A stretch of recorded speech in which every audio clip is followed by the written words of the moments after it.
Paulina Astroza, la profesora Paulina Astroza, ejerce la cátedra de Derecho Internacional, Relaciones Internacionales e Integración Europea en la Universidad de Concepción en Chile.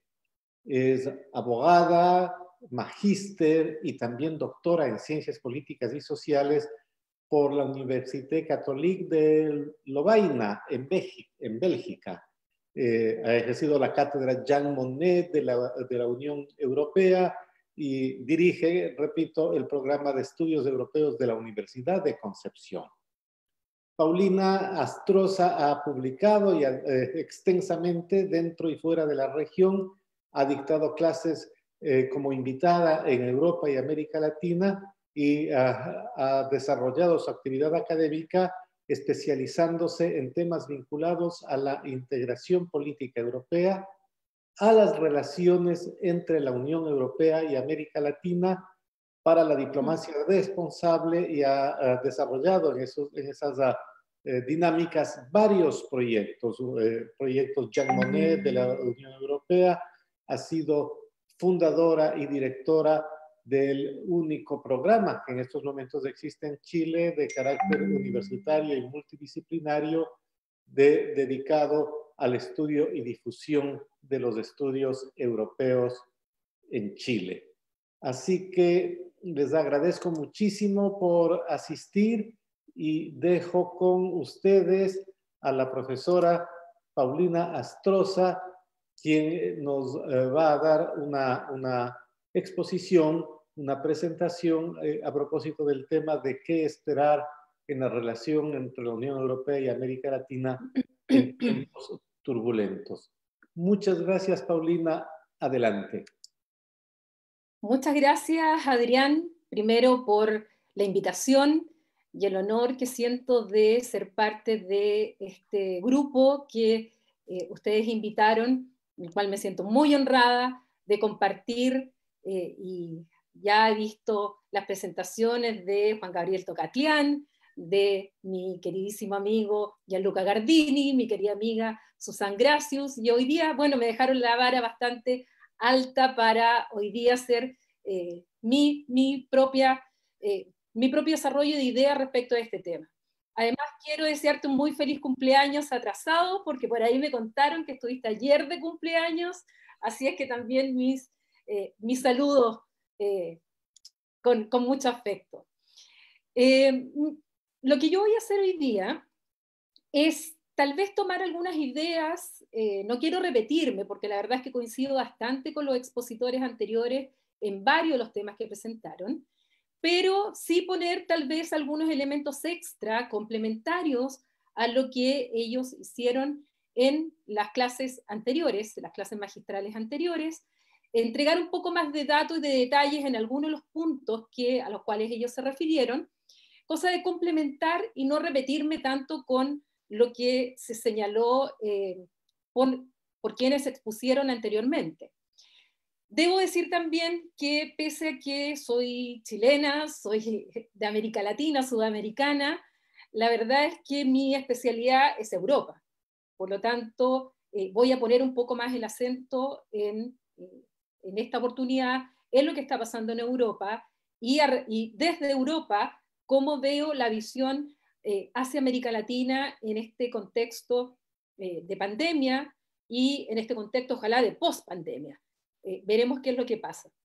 Entonces mi presentación irá un poco en la línea como fueron las anteriores, ver un poco el contexto global, el sistema internacional, cómo este factor influye luego en las dinámicas regionales y luego estas dinámicas regionales de qué manera influyen también en las locales, lo que lleva finalmente a tratar de hacer un cruce justamente en, bueno, cómo podrían ser estas relaciones entre la Unión Europea y América Latina y el Caribe, pensando en este contexto macro, porque no podemos dejar fuera cada una de estas variables para poder proyectar ciertos escenarios que podrían darse o se están dando en relación a esta vinculación de la cual ya sobre todo Susan Gracius presentó anteriormente y que no es una historia, no es una relación que sea de los últimos años. Gianluca ya lo señalaba, que oficialmente parte en 1999 la relación, pero que viene desde muchísimo antes a nivel de otros canales no institucionalizados.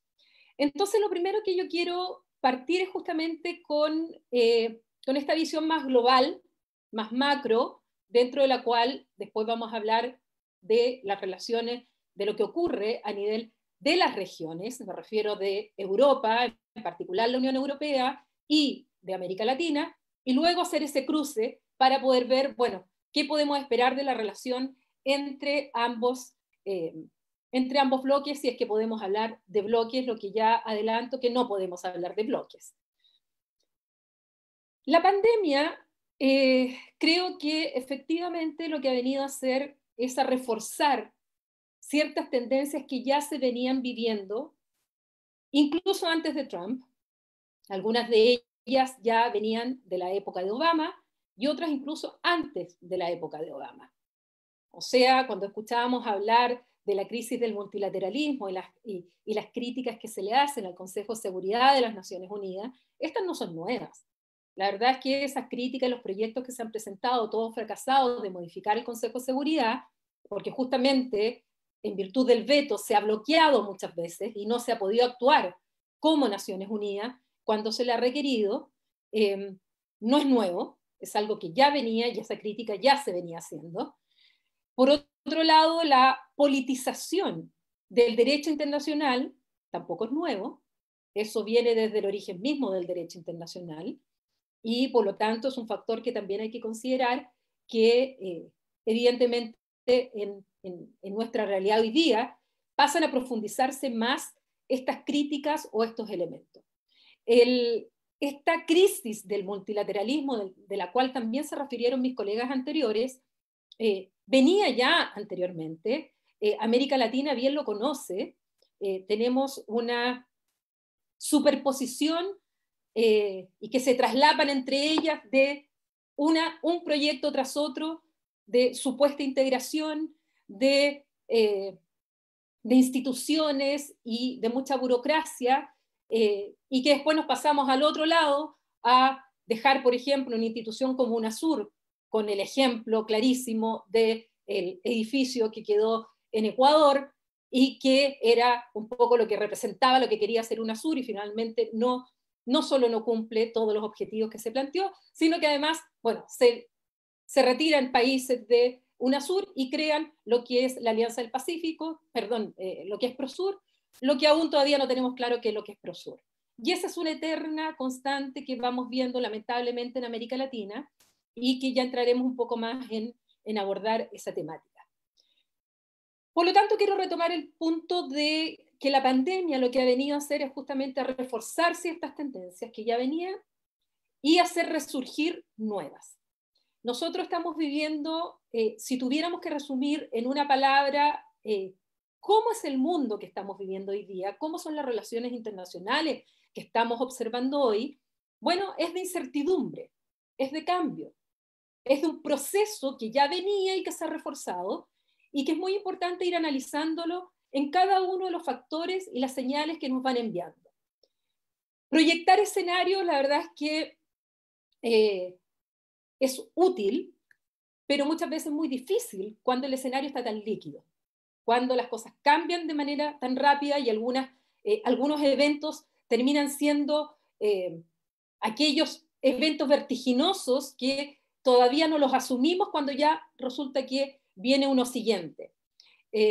Hay algunos especialistas que hablan un poco de esta post-pandemia desde un punto de vista más optimista, como que el mundo realmente va a cambiar, va a tomar conciencia del medio ambiente, va a tomar conciencia que la colaboración, la cooperación y el multilateralismo es la única vía que tenemos para poder enfrentar los desafíos a los cuales los estados estamos viéndonos hoy día confrontados, no solamente la pandemia, sino que sobre todo los efectos negativos del cambio climático, que según los científicos incluso va a ser peor de lo que estamos viviendo hoy día en la pandemia, si es que no cumplimos con los acuerdos de París. Lo que ha sido el narcotráfico internacional, lo que ha sido el terrorismo internacional, lo que han sido las presiones migratorias y todos aquellos fenómenos en los cuales los estados, nación, con sus herramientas nacionales, no son capaces de hacerle frente. Y esa tendencia que tienen algunos a plantear que viene un escenario donde sí no va a haber incluso poco menos que una reconfiguración humana en que todos nos vamos a volver buenos y que la solidaridad va a venir de nuevo, que vamos a abandonar el individualismo y vamos a optar por lo colectivo. Es una posición que han planteado algunos, válida, pero que tal vez yo la encuentro demasiado optimista. Por otro lado, nos podemos encontrar con aquellos más catastrofistas del escenario internacional, que tal vez estén un poco más aliviados ahora que el presidente Trump no ha sido reelegido y que puedan ver un cierto cambio en la política, sobre todo exterior, pero también interior del presidente Biden, presidente electo Biden, en que pudiera cambiar un escenario y pudiera abrirse más al tema de la cooperación, al tema del multilateralismo, a retomar los lazos con los aliados, a volver a aquellos instrumentos internacionales que el presidente Trump abandonó y que por lo tanto se vería también una suerte de un espacio, pero que a pesar de eso, algunos plantean que el enfrentamiento, la rivalidad entre Estados Unidos y China va a continuar, se va a profundizar y para algunos, como Mansheimer plantea, incluso teniendo la guerra como un escenario cuasi inevitable, planteando especialmente lo que significa la situación preocupante, geopolíticamente preocupante, militarmente preocupante del mar del sur, del mar de China. Entonces hay otros que ven algo más negativo el escenario y yo tendría que ser un poco más cauta para ir viendo cómo se van desenvolviendo durante este fin de 2020 y principio del 2021 el escenario internacional para ir teniendo más claridad respecto a cómo se va a dar esta dinámica, sobre todo entre Estados Unidos y China. Y en ese sentido quiero recalcar un punto que ya se tocó en las conferencias anteriores, que se planteaba que la rivalidad entre China y Estados Unidos va a continuar, que no estoy de acuerdo en el sentido que con Biden no va a haber un cambio de 180 grados en su relación con China. Ya hacían mención mis colegas del artículo que había escrito Biden sobre su visión de China, pero yo agregaría además que el tema con China ya lo había planteado Obama. Es Obama quien en un momento se da cuenta del ascenso de China y de cómo Estados Unidos iba perdiendo esta capacidad de influencia, esta capacidad de poder, como hablamos en las relaciones internacionales, y veía cómo China iba cada vez más ampliándose hacia fuera del continente asiático, cómo estaba entrando de manera fuerte en África y cómo ya venía entrando a América Latina. Y de hecho, una de las estrategias pensadas por Obama para contrarrestar el avance de China fue justamente el TPP. Este tratado, que en sus orígenes era un tratado de 12 países, que toma además todo lo que significa los países del Asia-Pacífico, pero que toma como base tratados internacionales anteriores que ya se habían celebrado en este sentido, y particularmente el tratado que había celebrado el llamado P4, en el cual está está Chile, está Singapur, está Brunei Darussalam y estaba también Nueva Zelanda.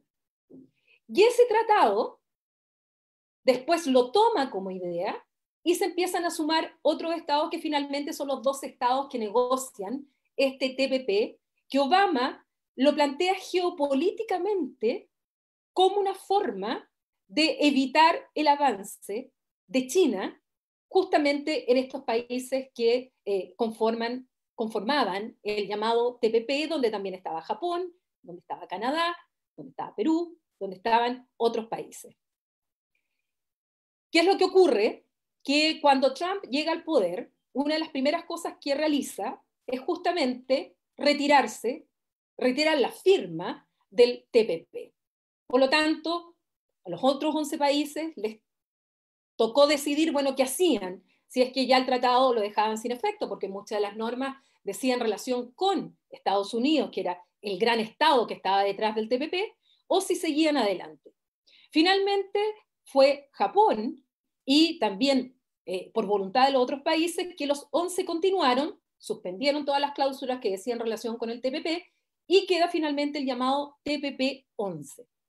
Y ese TPP-11 entró en vigencia en diciembre del 2018 para los estados que lo ratificaron y que se cumplió la cláusula de entrada en vigencia de ese tratado.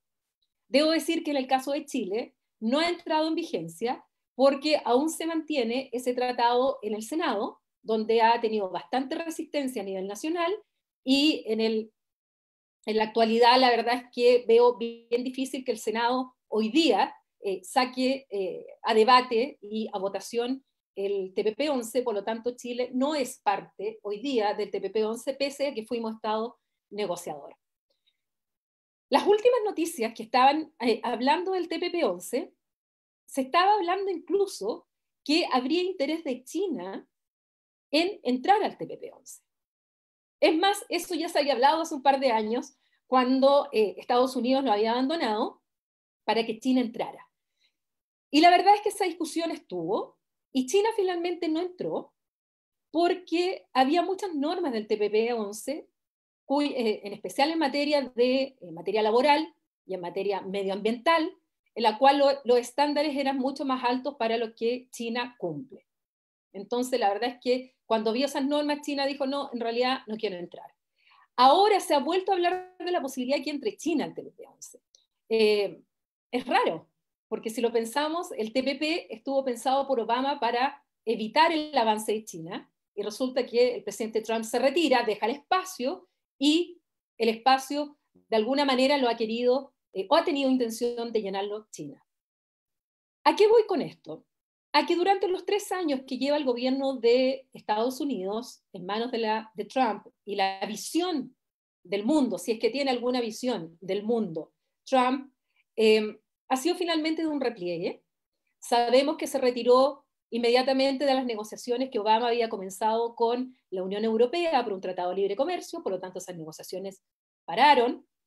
Además, se retiró del Acuerdo de París, que jurídicamente recién produjo sus efectos el 4 de noviembre de este año, es decir, al día siguiente de las elecciones en Estados Unidos.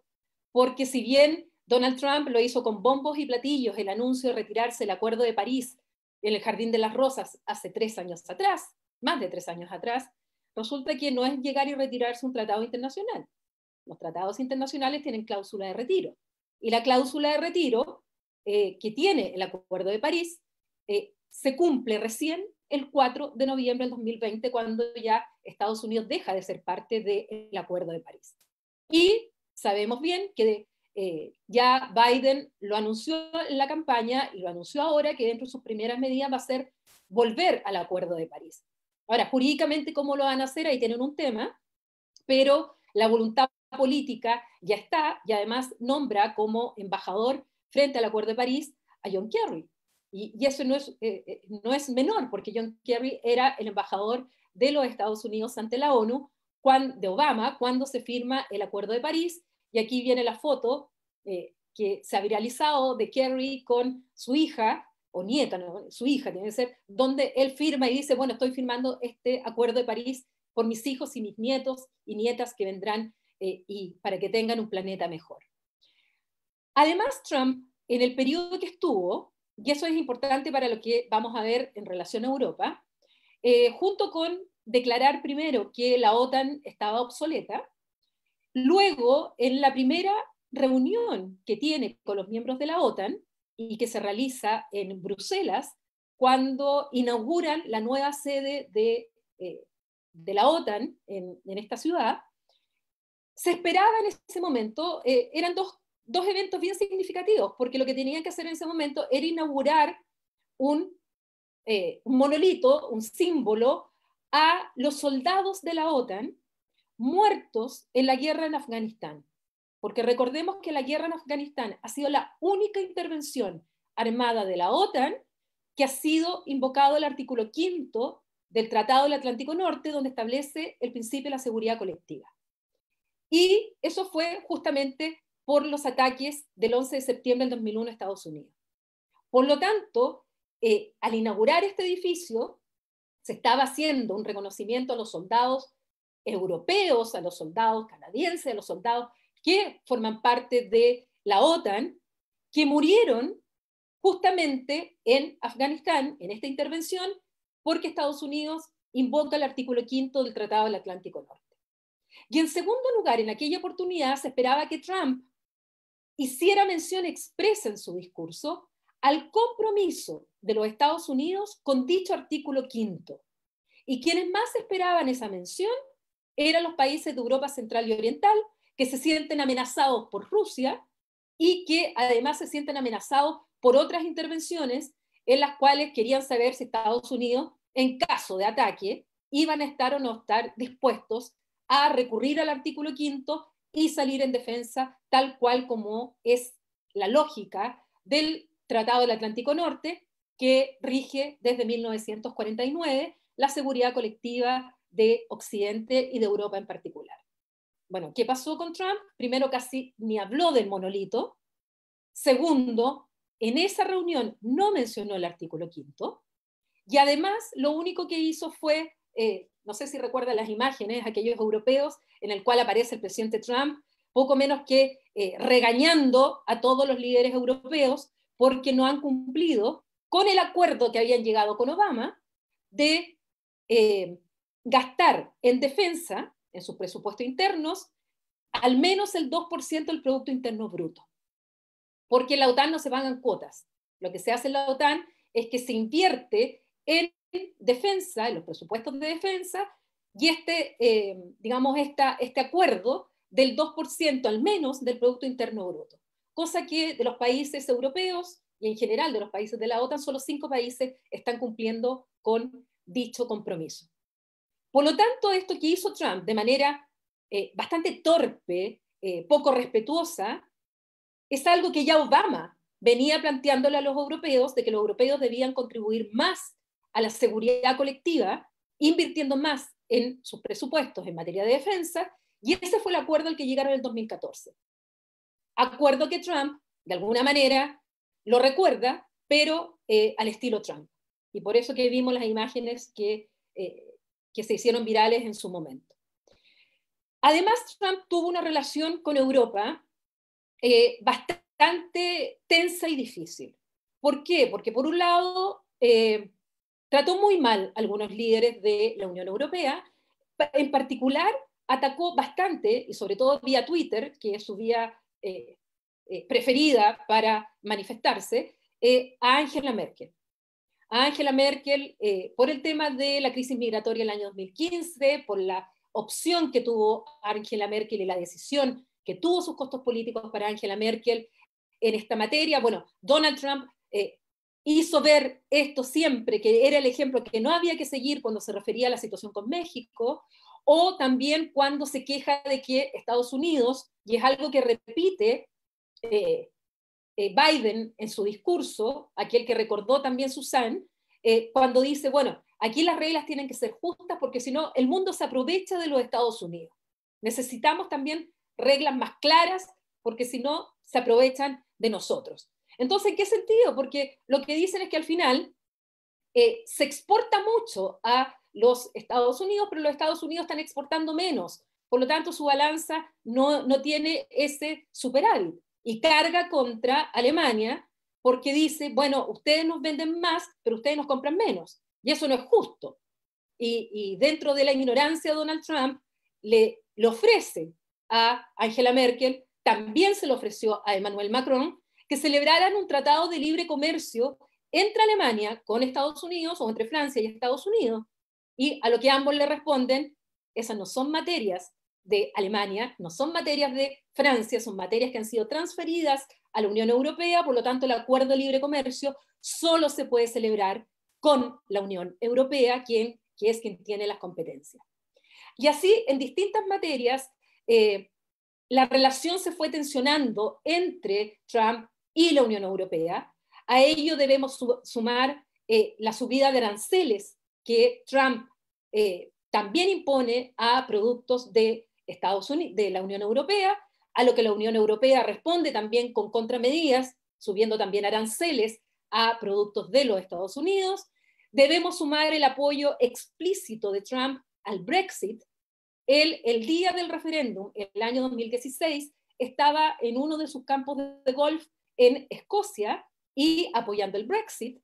En cambio, Obama fue a Londres a pedirle a los europeos, o sea, a los británicos, a pedirles que votaran por el Remain o el quedarse en la Unión Europea.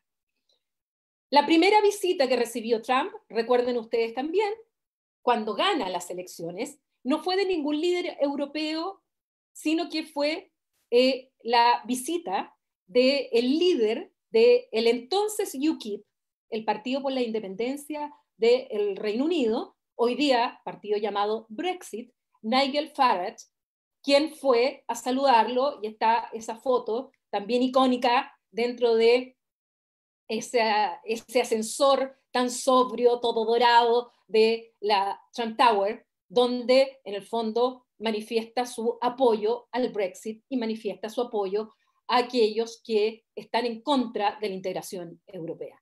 Por lo tanto, las tensiones fueron muchas. Con Emmanuel Macron, ustedes vieron las imágenes también de la visita de Emmanuel Macron, que fueron bastante criticadas, porque Emmanuel Macron trató de hacer de puente, trató de tener una buena relación con el presidente Trump, lo que no resultó. Había ido para tratar de, primero, que no se establecieran los aranceles en contra de Europa, segundo, además, para convencerlo que no se saliera del acuerdo de Irán, en el cual es un acuerdo de los 5 países del Consejo de Seguridad de las Naciones Unidas más Alemania y apoyado por la Unión Europea, pero finalmente todo ese bromance duró poco porque después los ataques también fueron en contra de Emmanuel Macron. Y en algún momento también Trump habló de Bruselas como, no me acuerdo la expresión textual que utilizó, pero como que ahí estaba el nido o el infierno de los terroristas, lo que evidentemente no agradaban todo ese tipo de comentarios en el caso de la relación transatlántica Unión Europea y Estados Unidos. Y aquí hay un dato muy importante, es la relación con el Reino Unido y el Brexit. Porque el Reino Unido, ustedes saben que finalmente se celebra este acuerdo de salida, por el cual el 31 de enero el Reino Unido deja de ser parte políticamente de la Unión Europea, pero por el acuerdo de salida, durante todo este año, se han aplicado todas las normas del derecho europeo, han seguido vigentes en la relación entre la Unión Europea con el Reino Unido. O sea, hasta el día de hoy, los británicos casi no han sentido el Brexit. Casi. Lo van a empezar a sentir en unas semanas más. Y más aún si es que no se llega a acuerdo en estos días. Ahora sí lo van a sentir. Y en esta relación, Boris Johnson apostó mucho a su relación con Donald Trump, incluso su propio discurso pasó a ser ya un discurso muy nacionalista, muy del populismo de derecha, muy trumpista en muchos de los aspectos del discurso de Boris Johnson, y tenía la esperanza que se empezara a celebrar un tratado de libre comercio entre los Estados Unidos y el Reino Unido rápidamente, y que eso lo utilizara como un arma para las negociaciones con la Unión Europea. Muy mal le cayó a Boris Johnson que finalmente haya sido Joseph Biden quien haya ganado las elecciones, y quien incluso durante la campaña Biden dice que el Brexit no puede comprometer la estabilidad y la paz de Irlanda. ¿Por qué? Porque Boris Johnson había introducido una ley que había sido aprobada por la Cámara de los Comunes, que violaba el acuerdo de salida y que establecía, no voy a entrar en los detalles porque es más complejo, a menos que me lo pregunten después, establecía que finalmente ponía en riesgo que la relación entre ambas Irlandas. Lo que busca la Unión Europea, y a través del acuerdo de salida a eso habían llegado con Boris Johnson, también habían llegado con Theresa May, pero finalmente con Boris Johnson, es que no se iba a establecer una frontera física entre las dos Irlandas, sino que los controles iban a ser en el mar de Irlanda, no antes. Entonces, Biden ya le dice en la campaña, y después se lo dice cuando lo llamó por teléfono, que él no quiere que el Brexit signifique finalmente poner en peligro digamos, la paz y estabilidad de Irlanda, de la isla de Irlanda, que incluye la República de Irlanda, que es un miembro de la Unión Europea, y el norte de Irlanda, que es parte del Reino Unido. Biden tiene el origen irlandés. Y además, muchos demócratas tienen origen irlandés o cercanía con Irlanda. Y por eso que cuando el presidente Biden, electo, llama por teléfono a sus socios europeos, llama a Boris Johnson, llama a Emmanuel Macron, llama a Angela Merkel y llama a Michael Martin, que es el primer ministro de la República de Irlanda. La tradición decía que el presidente electo llamaba a su par primer ministro o primera ministra británica. Resulta que de la oficina de Biden, cuando da la información que Biden habló con estos 4 mandatarios, los puso por orden alfabético de estados. Por lo tanto, no se sabe a quién llamó primero. Y las especulaciones están en que llamó primero a Angela Merkel y Emmanuel Macron como un gesto para decirle que quiere reparar las relaciones y que su relación va con la integración con la Unión Europea y no con aquellos que están viendo a la Unión Europea o queriendo verla desintegrarse. Entonces, eso es muy importante para el contexto. Biden ya ha mandado estos mensajes en relación a Europa, pero también ha mandado mensajes en relación a China. Y dentro de los primeros mensajes que ha mandado es que no va a bajar los aranceles impuestos por Trump. Por lo tanto, esa tensión, esa rivalidad va a continuar.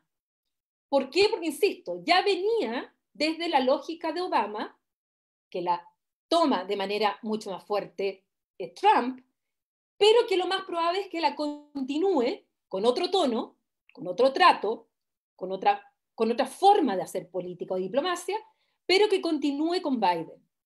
Biden además dice respecto del acuerdo de Irán que va a esperar también, bueno, ver qué pasa con Irán, porque los europeos nunca se han retirado del acuerdo, pero ahí también hay un tema complejo con Irán.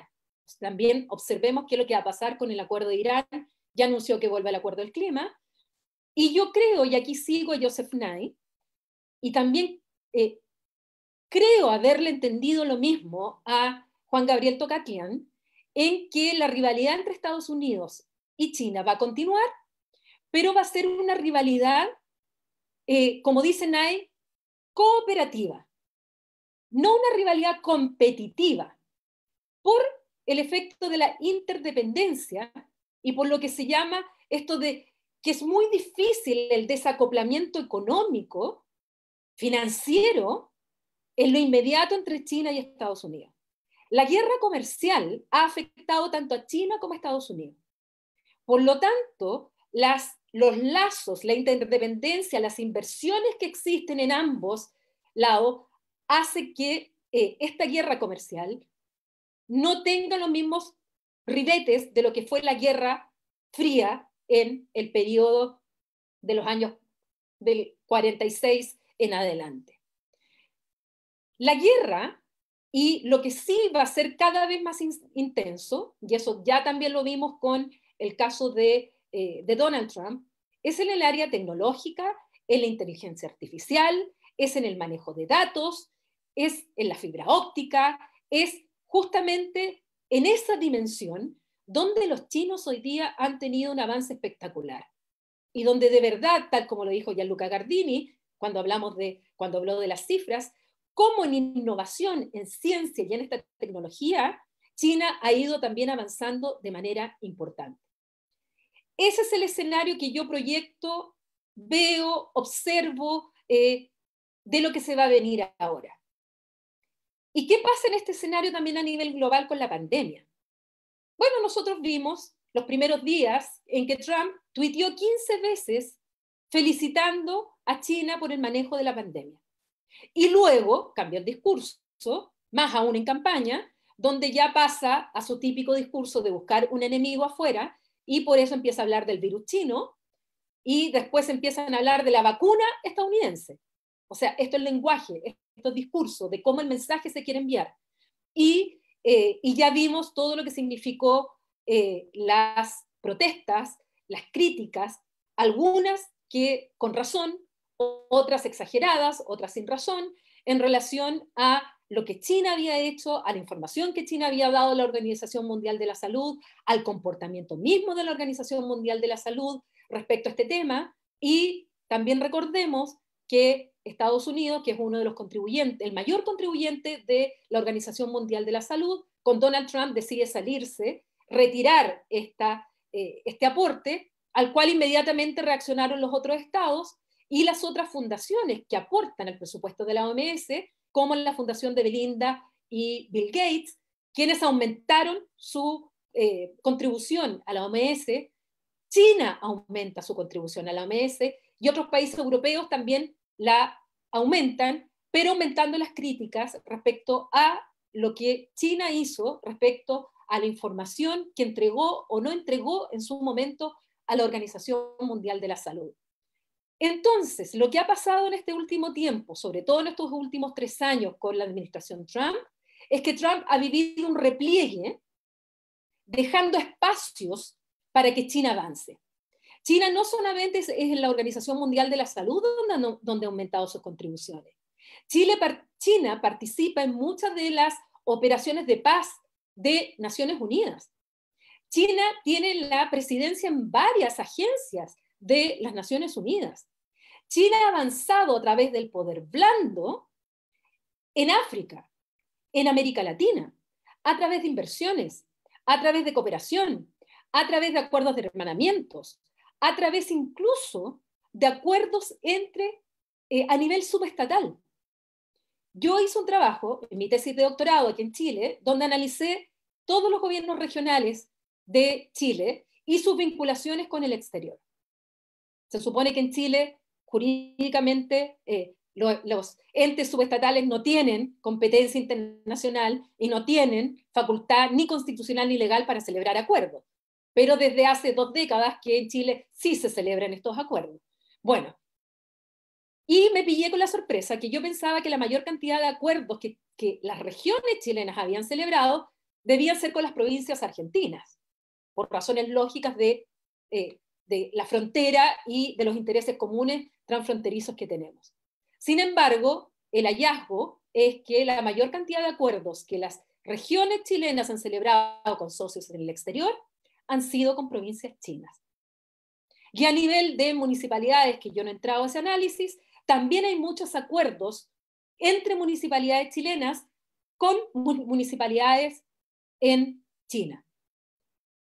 La región del Biobío, donde yo vivo, justamente tiene un acuerdo interinstitucional, como le denominamos, con la provincia de Hubei y la ciudad de Concepción, donde yo vivo, con la ciudad de Wuhan, que es donde surgió el virus.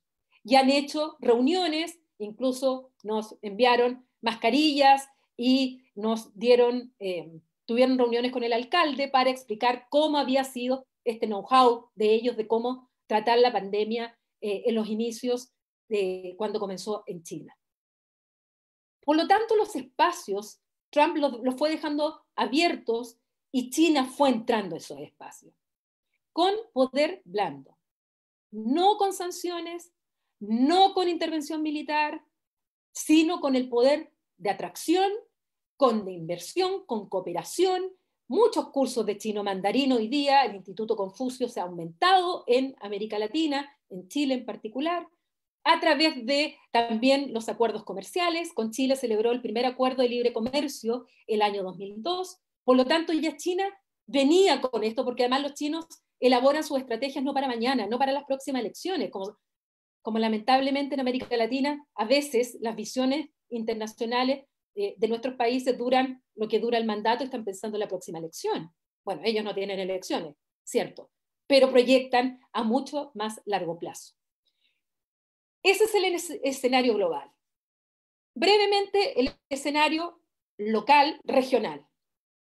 La Unión Europea está pasando por una etapa crucial, nuevamente, porque aquellos que hemos estudiado la integración europea sabemos que la integración europea ha sido una integración que durante décadas, desde el año 49, el primer llamado que se hace, o de la Declaración Schuman, el año 50, en adelante, ha sido una construcción, un proceso de integración en el cual se han vivido muchas crisis.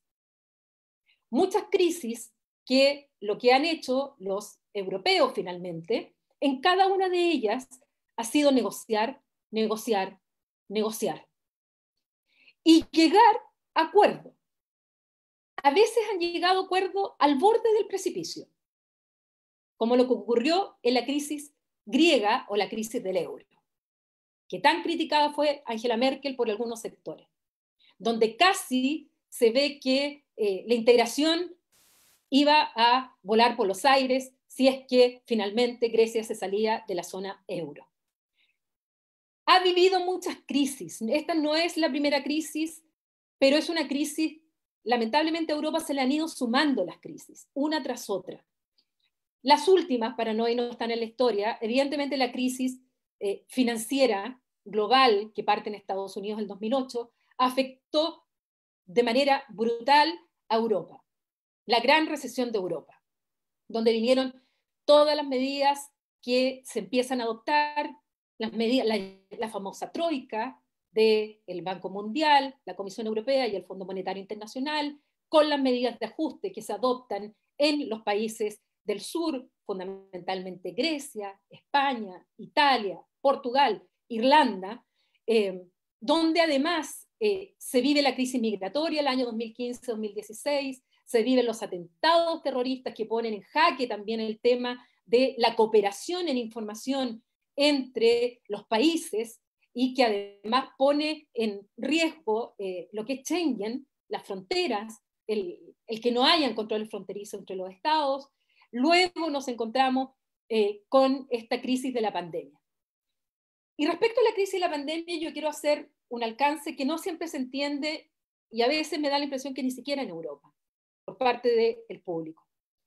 Se le echa la culpa a la Unión Europea que no ha hecho nada o que no fue rápida en actuar, que por qué tanto desorden en el confinamiento, tantas estrategias distintas de los estados para afrontar la pandemia y por qué el desconfinamiento también fue descoordinado y ahora que están viviendo una segunda ola, ¿qué es lo que pasa? La Unión Europea se caracteriza porque lo que en Europa se entiende por integración es la transferencia de competencias nacionales a un ente supraestatal o supranacional. Se renuncian a competencias nacionales y se le entregan a un ente supra, cosa que no es exactamente el mismo concepto que utilizamos en América Latina cuando hablamos de integración. Cuando hablamos de integración, muchas veces estamos hablando de cooperación reforzada. No estamos hablando de la integración en el sentido de transferencia de competencia a un ente supra. Y hay ciertas materias en que los estados de la Unión Europea no han querido transferir esas competencias al ente supraestatal, la Unión Europea, sino que las han mantenido como competencias nacionales. Y dentro de esas competencias hay dos importantes para entender la pandemia. Salud, o sanidad, como le llaman en España, y fronteras. Entonces, ¿quiénes tienen las competencias para adoptar las estrategias para afrontar la COVID? Son los Estados-nación. No es la Unión Europea. La Unión Europea no tiene competencias. La Unión Europea no le podía decir a todos los estados y ordenarles a tener una estrategia determinada.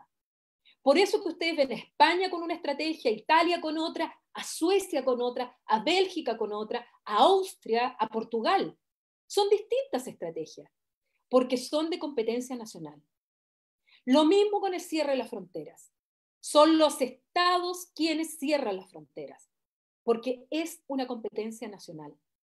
La Unión Europea lo que trató de hacer al principio es de coordinar a los estados. Pero ante la urgencia, esto se descoordinó. Y así se vio cómo algunos países cerraban las fronteras y otros no, y los camiones se quedaban parados y otros no, porque recuerden además que es un mercado único, donde hay libre circulación de bienes, de personas, de capital y de servicios. Y de pronto las fronteras se vieron cerradas, todos confinados, o parte confinados, porque no todos se confinaron, y la Unión Europea, se le echaba la culpa a la Unión Europea. No, la Unión Europea no tiene competencias para eso.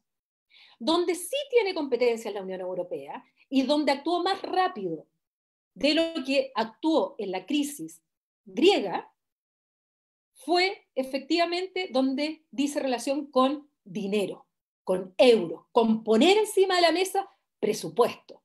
Y esto coincidió con la aprobación del presupuesto plurianual de la Unión Europea, que dura 7 años, que se acaba el 2020, y que además este año lo habían empezado a negociar en enero, y la última reunión presencial que tuvieron los jefes de Estado y de Gobierno en Bruselas había sido en febrero para tratar de llegar a un acuerdo con el presupuesto, y no llegaron a acuerdo.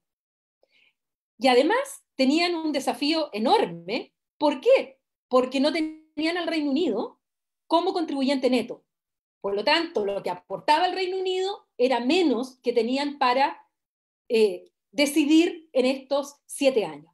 Entonces empezaron las primeras peleas entre los contribuyentes netos y aquellos países que son beneficiarios, es decir, que ponen, pero reciben más vía los distintos proyectos o programas de la Unión Europea. No llegaron a acuerdo y viene la pandemia. Entonces, en el mes de julio, lo que hacen los Estados miembros es avanzar en el presupuesto plurianual y paralelamente aprobar lo que se llama el presupuesto de recuperación económica, que es esta idea que tuvo primero España, hay que reconocérselo, pero que finalmente quien la presenta fue Angela Merkel con Emmanuel Macron. Este dúo tan importante, esta pareja tan importante de la construcción europea. Y Angela Merkel rompe un tabú que no lo quiso romper en la crisis del euro. No hubo eurobonos, se hablaba de coronabonos. ¿Y qué es lo que se llama la mutualización de la deuda? Entonces, ¿cuál fue la propuesta de Emmanuel Macron con Angela Merkel? Era que la Unión Europea, vía la Comisión, pusieran a disposición 500.000 millones de euros para la recuperación económica de Europa, frente a todo el desastre que ya se venía viviendo del impacto de la pandemia. Finalmente, la Comisión Europea aumenta esto a 750.000 millones de euros. Y esto significa no que los estados pongan dinero fresco, no. Esto significa que la Comisión Europea, como tal, pida prestado en el mercado financiero mundial estos 750.000 millones de euros. Como está calificada con AAA, bajo riesgo, los intereses son muy bajos, y eso evita que los países que tienen poco margen fiscal para endeudarse, como Italia, como España, no lo hagan. Es la Unión Europea quien lo hace. Y ahí viene una pelea entre los países frugales, que se les llamaba, y los países que estaban de acuerdo con esto, pero el acuerdo final fue aprobar el presupuesto y aprobar además este Fondo de Recuperación Económica. La diferencia está en que parte de estos 750.000 millones de euros son préstamos a muy largo plazo, bajo interés, y que evidentemente no pasan a aumentar la deuda pública de los estados. Y en segundo lugar, la otra parte es para inversiones en los estados. Es decir, son fondos de inversión sin retorno. Los estados no tienen que devolver ese dinero. Y lo que tienen que hacer los estados es presentar proyectos para adjudicarse esos fondos. Y esos fondos tienen como condicionante que sean para innovación, lo que hablaba Juan Gabriel Tocatlián, tienen que cuidar el medio ambiente y tienen que ir también para generación de empleos, para salvar empleos y para tratar de disminuir al máximo los efectos que está teniendo la pandemia en Europa. Esto además tiene una visión detrás geopolítica, porque si las empresas empiezan a quebrar en Europa, si empiezan a venderse al mejor postor, si empiezan a, en el fondo, a buscar de dónde salvarse, se corre el riesgo también que muchas de ellas sean compradas por capitales chinos, que es lo que se quiere evitar. Ya pasó con la crisis del euro. En la crisis del euro se privatizaron, Grecia es el ejemplo, mucha infraestructura pública. ¿Y quiénes se ganaron? ¿Quiénes compraron? Los chinos.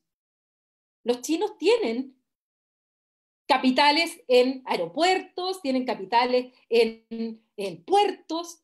Entonces lo que se quiere evitar eso.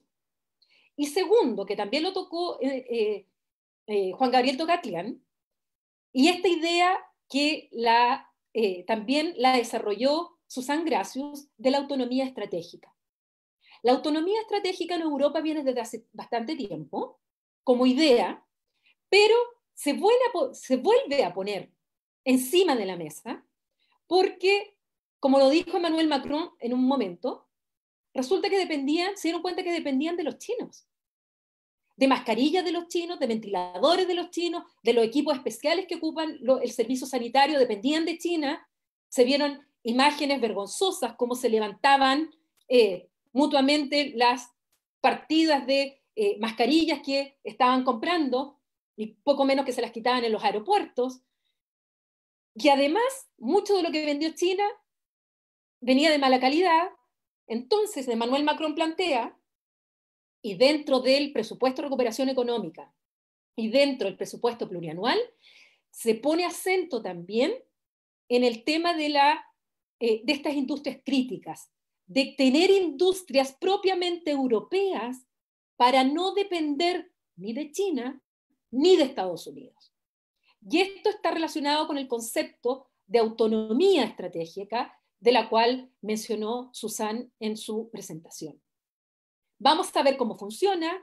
Hoy día se está medio resolviendo el tema, porque después de aprobado este presupuesto por el Consejo Europeo, lo propone la Comisión Europea, lo aprueba el Consejo Europeo le cambió algunos ítems a lo que había propuesto la Comisión, se envía al Parlamento Europeo, el Parlamento Europeo está negociando esto, pero el Parlamento Europeo, y aquí me voy a referir a la presentación de Gianluca Gardini, cuando habló de los valores, en el Parlamento Europeo se dijo, pero ojo, estos fondos, los fondos europeos, se van a entregar siempre y cuando los estados cumplan con los valores de la Unión Europea.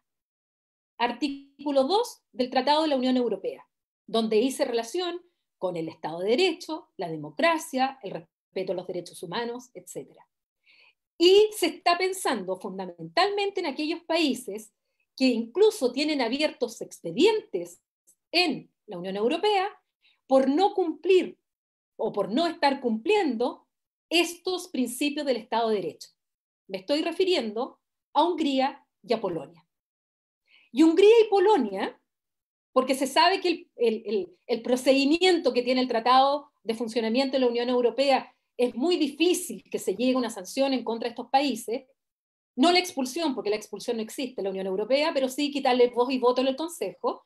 Bueno, para eso se requiere unanimidad y es muy difícil.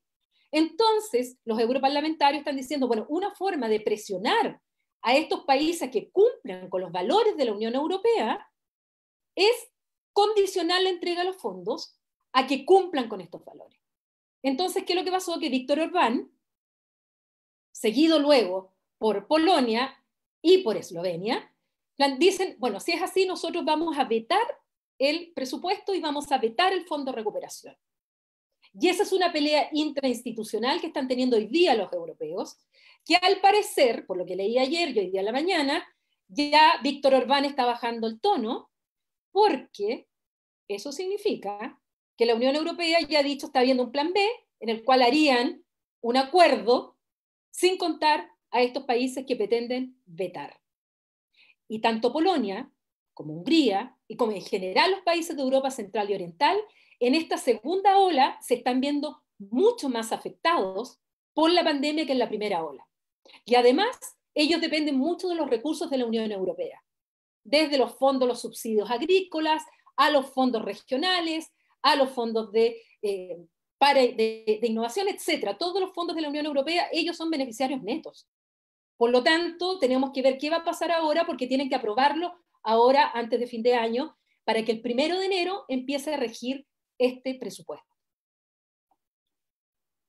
¿Y por qué esto está relacionado con América Latina? Esto está relacionado con América Latina porque en el presupuesto plurianual hay una partida que dice relación con la acción exterior.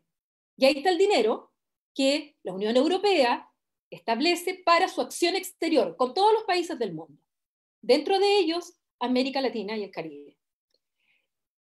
En el presupuesto original de la Comisión Europea se había subido un poco a lo que era el presupuesto 2020, o sea, el que rige hasta el 2020. El Consejo Europeo bajó ese monto y en el Parlamento Europeo lo querían subir de nuevo, querían volver al monto original de la Comisión Europea. Ayer le pregunté a un europarlamentario en qué iban, no me supo decir, así que no les tengo el dato fiable ahora, pero ese dinero es para todos los países. Y yo sé que hay muchos que en América Latina esperan y tienen grandes expectativas para que la Unión Europea dé fondos a América Latina, sobre todo debido al gran impacto que la pandemia está teniendo en nuestro continente. Las cifras de la CEPAL son claras. El retroceso que estamos ya comenzando a vivir y que si esto se prolonga va a ser aún mayor en América Latina y el Caribe, es muy preocupante. Más aún cuando estamos en América Latina y el Caribe en la posición de fragmentación, que ya mis colegas lo han dicho, en que no tomamos decisiones a nivel común, en que la primera reunión por Zoom del Mercosur se realizó 7 meses después que había empezado la pandemia, o sea, las instituciones no están funcionando, o no todas, puede que yo ignore alguna a nivel latinoamericano que sí estén funcionando, pero las más grandes, por lo que he leído, no ha sido así, donde de Prosur no tenemos idea, la Alianza del Pacífico, ¿qué ha hecho para efectos de la pandemia, cuando su foco va más en el libre comercio? Ni hablar de la OEA, ni hablar de... Y más encima, nuestro principal financista o a donde más recurrimos para nuestros planes de educación, todos nuestros planes sociales de educación, salud, eliminación de la pobreza, género, medio ambiente, etcétera, es el Banco Interamericano de Desarrollo, y tal como lo explicó Juan Gabriel Tocatlián, hoy día está en manos de Mauricio Claver Carone, que tiene una visión totalmente distinta de lo que es el desarrollo social, con una visión que viene más de su ex cargo de asesor de seguridad para el occidente, y por lo tanto con esa visión y elegido por países latinoamericanos. Creo que el escenario es difícil. Para ir cerrando, porque me avisan que ya estoy en el tiempo, ¿de qué manera vamos a tener una relación con América Latina y el Caribe en este tema? No esperemos muchos fondos europeos en esta materia. Hay que ser realistas.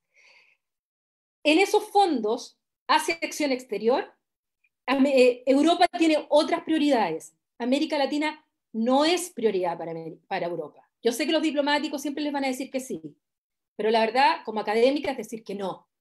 Lo que no significa es que no estemos en la agenda, que es distinto. Estamos en la agenda, pero no somos prioridad, sobre todo para los fondos de cooperación. Tienen todo lo que significa el Magreb, tienen toda la situación de los Balcanes, tienen toda la situación de los refugiados, tienen otros temas que tienen con los cuales lidiar en su entorno inmediato. Pero estamos en la agenda, hay fondos, y los fondos que quedaban de acción exterior, que eran cerca de 1.000 millones de euros, que quedaban del presupuesto, lo que hizo la Unión Europea fue destinarlos todos a planes hoy día para ayuda a los estados de América Latina para el tema de enfrentar la pandemia.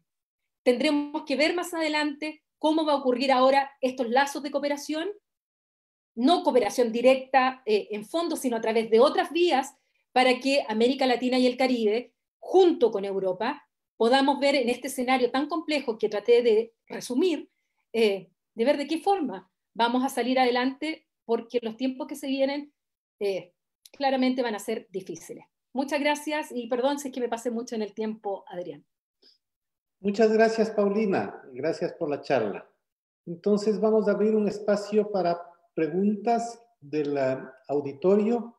La idea sería formularlas, las personas que están administrando la plataforma nos van a dar la palabra o se pueden formular también en la opción de chat.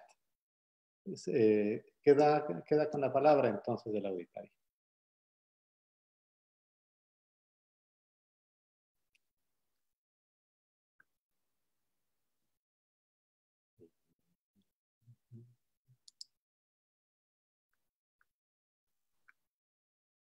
Yo te haría una primera pregunta, Paulina. Considerando el contexto que tú estás planteando, ¿sí?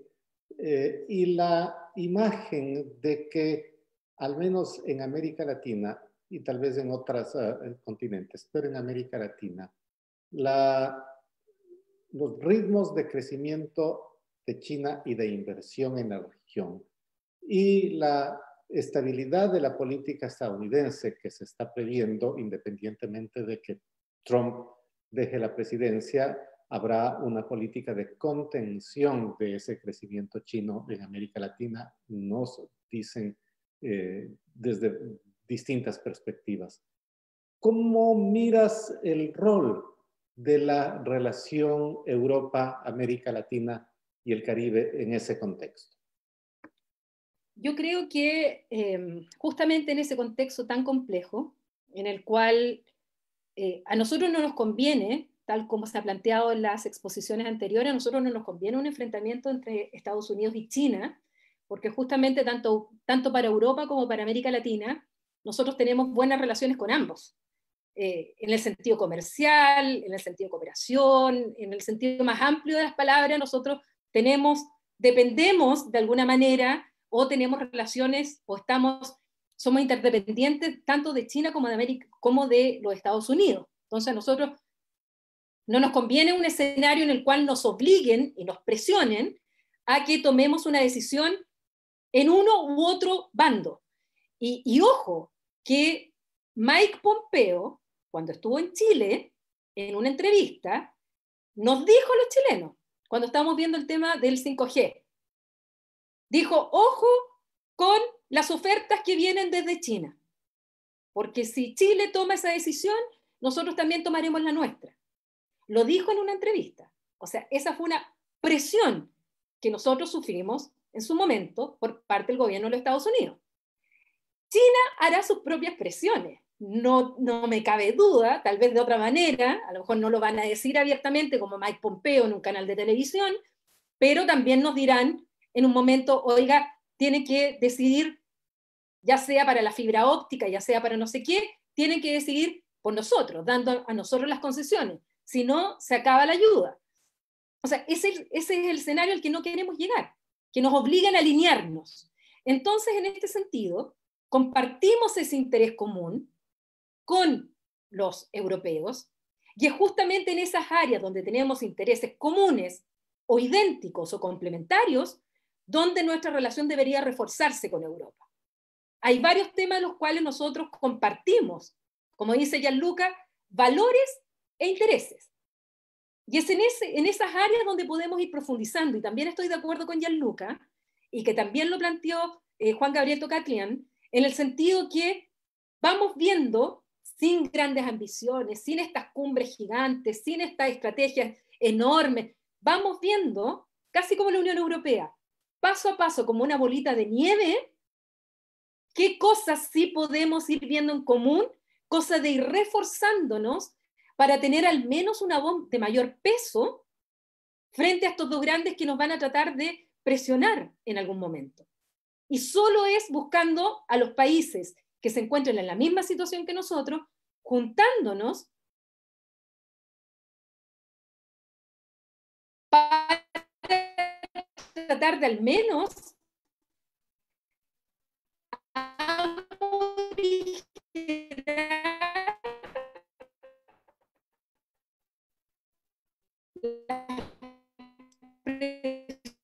No te estamos oyendo, Paulina, la señal está entrecortada.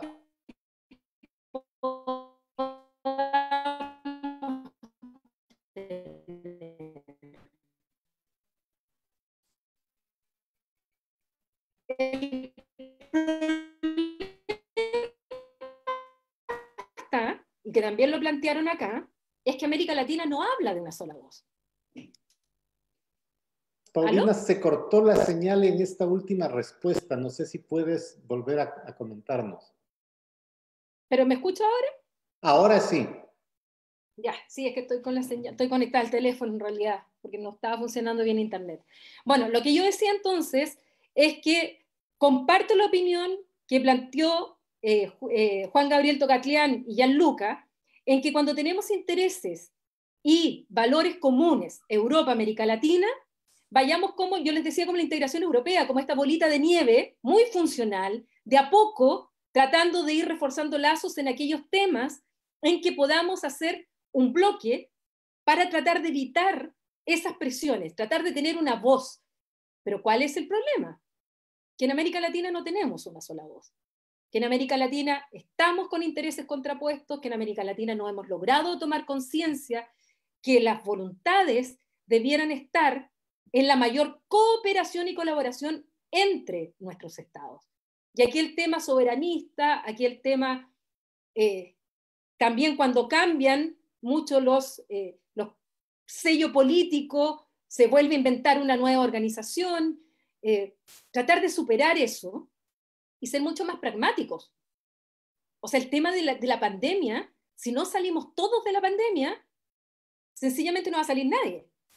Necesitamos mayor cooperación, y para eso necesitamos los europeos.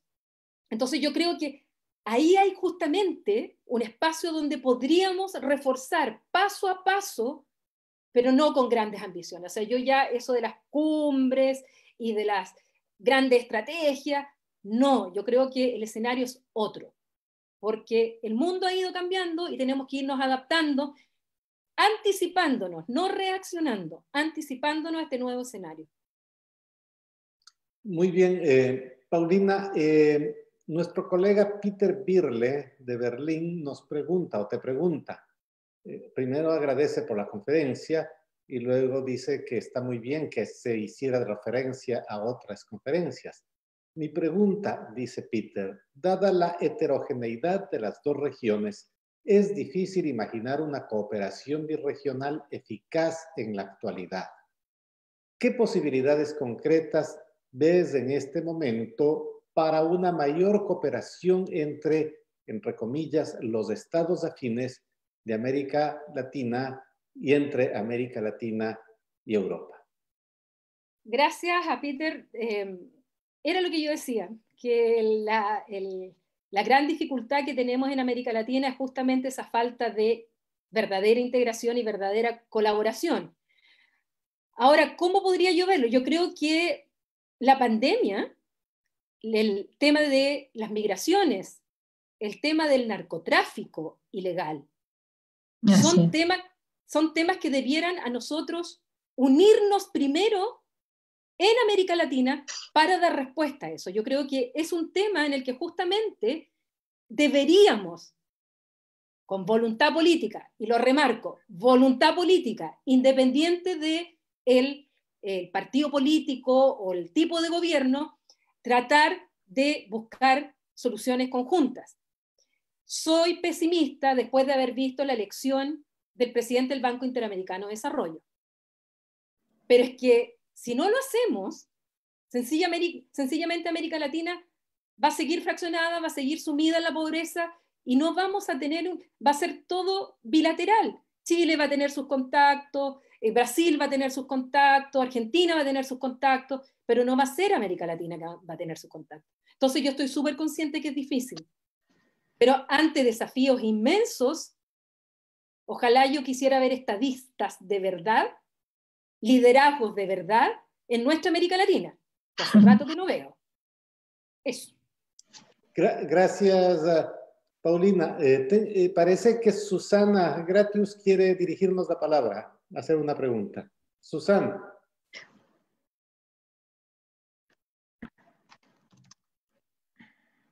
Susan, estás con el micrófono abierto. No sé si es que quieres hacer una pregunta.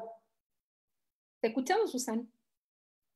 ¿Me escucháis? No, ¿no? Sí, Sí, sí, sí, Ah, sí. sí, vale, porque no podía activar el micrófono, digo, no puedo. Bueno, muchas gracias. ¿Me están escuchando? ¿Sí? ¿Bien? Sí, sí. Bueno, muchas gracias, Paulina, por la charla. Yo quería ver un poco, bueno, no estoy tan de acuerdo y creo que las cumbres son necesarias simplemente por la visibilidad, ¿no? Y si es por llegar a los medios de comunicación y publicar una noticia, yo creo que ese tipo de símbolos los necesitamos urgentemente y yo propondría hacer una cumbre cuanto antes. Pero si lo hacemos, ¿no? ¿Cuál sería el tema que tú destacarías? Has mencionado alguno, pero yo siempre me hago esa pregunta. ¿Cuál es lo realmente estratégico que podría tocar a todos, ¿no? Quizá más allá del Acuerdo de París que ya hemos logrado, ¿no? También conjuntamente. ¿Algún tema que destaca donde dices, ahí haríamos una diferencia? Bueno, gracias. Y gracias por la charla tan interesante. Adelante. Gracias, Susan. A ver, yo no es que diga, no hagamos más cumbres. Yo digo, las cumbres sí tienen un impacto mediático, pero siempre y cuando las cumbres tengan el escenario apropiado. Porque algunas cumbres lo único que ha hecho es demostrar a la opinión pública lo divididos que estamos. O sea, yo recuerdo una cumbre, creo que fue en Viena, donde los latinoamericanos estábamos más peleados que nunca. Entonces, la verdad es que también depende de la cumbre, o sea, organizar bien la cumbre, porque presentar una imagen de división, donde en aquella época habían demandas ante la Corte Internacional de Justicia, donde había problemas entre los estados y se hicieron notar en la cumbre, y donde europeos nos preguntaban casi como esa frase que siempre se le atribuye a Kissinger, bueno, ¿cuál es el número de la Unión Europea? Bueno, ¿cuál es el número de América Latina? Porque estábamos todos hablando y peleados entre nosotros. Entonces, si se va a hacer una cumbre, ojalá que sea una cumbre donde, primero, como tú dices, tenga un objetivo común. Yo creo que hoy día el escenario post-pandemia es el objetivo común, unido al cambio climático, que lo sigue siendo.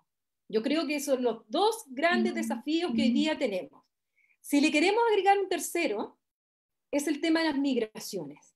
No. Porque el tema migratorio está siendo y seguirá siendo un tema derivado, reforzado además por los dos primeros, porque van a aumentar los migrantes debido a la pandemia y van a aumentar, ya se sabe, los migrantes debido a los efectos negativos del cambio climático. Por lo tanto, el tema migratorio es un tema que va a seguir también en la agenda y que está afectando tanto a Europa como a la Unión Europea, o sea, tanto a Europa como a América Latina y el Caribe. Tenemos temas en común y yo creo que esos son los temas que podríamos tomar como base de un inicio o un reinicio, no un inicio, un reinicio de una relación bilateral.